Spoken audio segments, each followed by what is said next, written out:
So Calvin, I mean, talk us through the emotions, I guess, as you walked into the arena tonight. Was it everything you kind of expected? Yeah, you know, going into this, there were a lot of emotions. I really tried to shut them all out. I didn't really want to tap into that. You know, I didn't want to play into the emotional side of things. I didn't want to go into the UFC jitters that everyone talks about.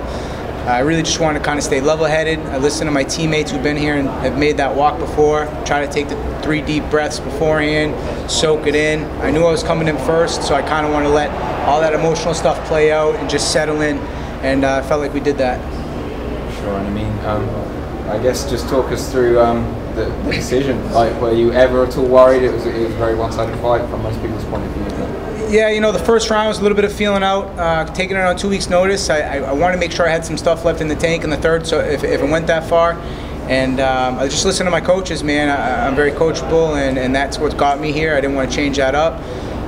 They're saying a lot of footwork, so we were just feeling out a lot in the beginning. And as we went into the second round, I felt like I opened up a little bit more in the third, and took a couple extra shots in some of those areas. But for the most part, I felt like I could take what he was throwing. So you know, I started sitting in the pocket a little bit more. But in the debut, I didn't really want to open up, take too many chances, especially since I felt like we were edging them out in the first and second.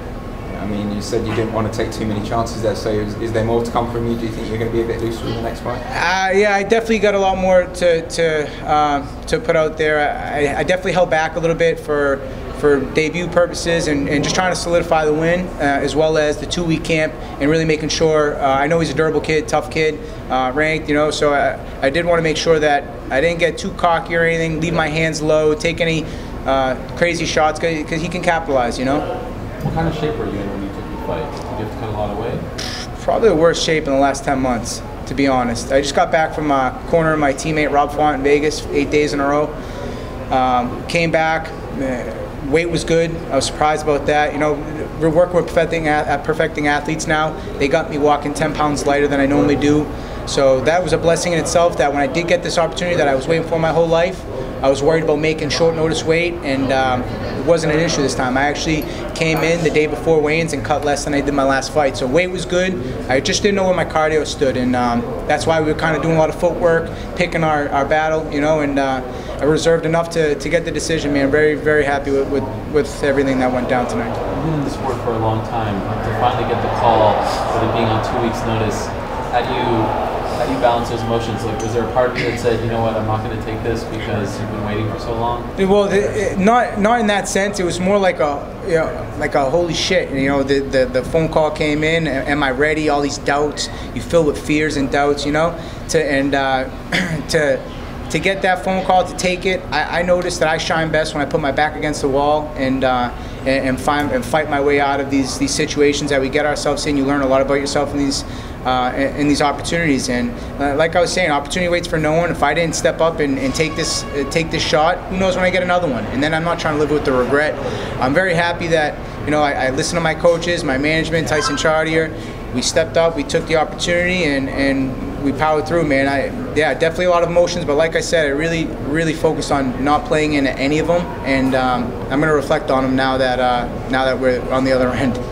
Are you still a promoter? Do you still have your own promotion? Yes, sir. It's very fulfilling. I love providing a stage for local guys to, you know, get this opportunity that I got, you know, to get to the next level. I love, you know, building guys to that opportunity, and yes, yeah. Currently, my next show September. That was so the week before I went for Rob's fight. I actually had an event, so I didn't really get too much training preparing. It's just like a fight, you know. But I had a show in July, and then I went right into Rob Font's fight camp, 8 days in Vegas.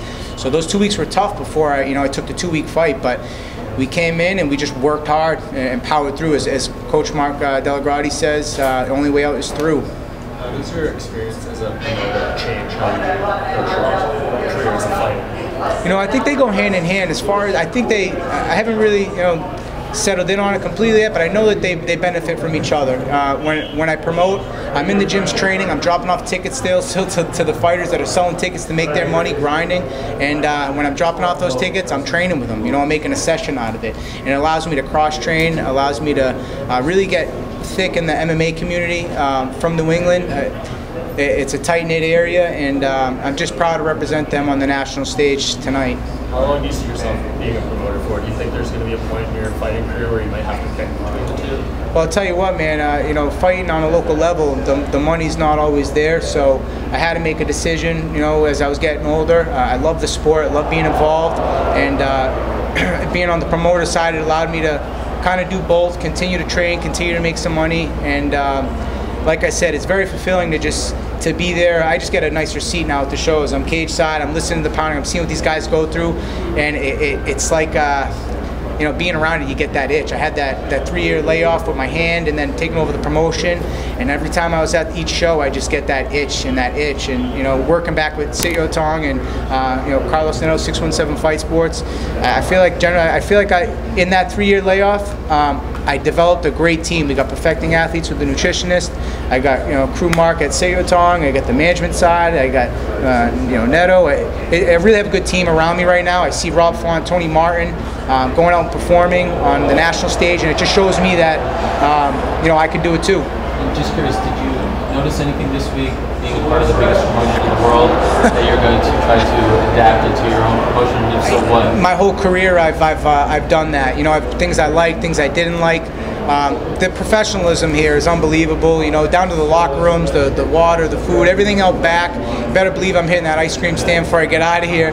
I love it, man. Look, the cameras, the production side, there's a lot into it. I go out in the show, looking at the lights, you know, on the cage. I'm like, man, this production cost an arm and a leg. So yeah, I take it all in, man, from all angles, and I'm just happy to really, more than anything, fulfill a dream of mine. I've always, you know, envisioned that walk, and really, when I said yes to the fight, I never know who's on the card I fight on, you know, but I'm looking at it, I'm like, holy shit, I'm on one of the best fight cards of the year, you know. What a blessing. I couldn't write it up better than this, and it's everything I hoped and more, man. I'm yeah, very, very happy. You said you had nerves out there, but you looked really comfortable. So when did they shut down? Was it when they locked the cage? Do you remember a time when you were like, okay, I'm at home and I'm comfortable here? I tell you, man, opening round, like Rob was telling me, he's like, listen, man, you're going to go out there and you're just going to feel great. And I don't know if I said I felt the nerves. It was more like I just tried shutting out the emotions. I felt like I did that pretty well.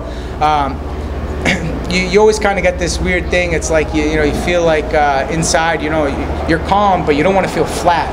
And you get out there, and then all of a sudden you start throwing some shots, and you know, you just realize all this stuff that you got going on, the pre-fight, the week of, you know, that's the new stuff.